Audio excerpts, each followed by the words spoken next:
Merci, Monsieur le Président. Moi, il y a une conséquence de l'utilisation abusive du bâillon qui est grave. C'est notre rôle en tant qu'élus.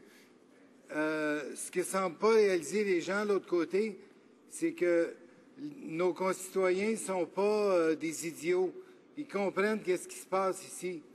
La fin de semaine dernière, j'étais dans une activité dans mon comté et puis il y a un monsieur d'un certain âge qui ne semblait pas avoir une éducation universitaire ou rien de semblable, qui me posait des questions sur ma job, sur comment ça se passe.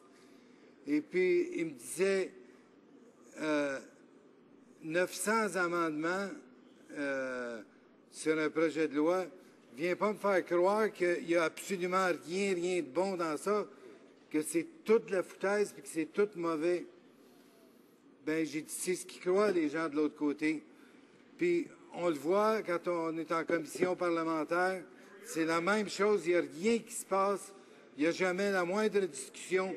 Surtout si on tente d'améliorer un projet de loi, c'est certain qu'il n'y aura aucune discussion.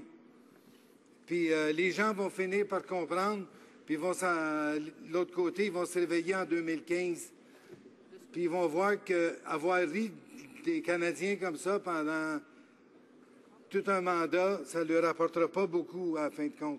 Merci, M. le Président. Madame la ministre de la Citoyenneté et l'immigration.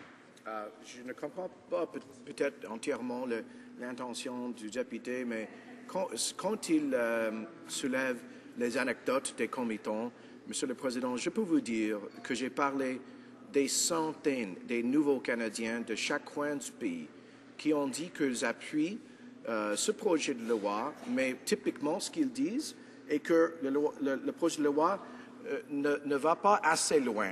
Ils veulent une approche même plus stricte que nous proposons ici. Ils n'ont aucune tolérance pour les étrangers qui viennent s'installer au Canada et qui abusent le privilège de vivre dans ce grand pays. Ils croient que ce Parlement doit agir efficacement de renvoyer, de déporter les étrangers qui ont abusé le privilège de ce grand pays. On est d'accord et je suis déçu que le Parti néo-démocrate n'est pas d'accord.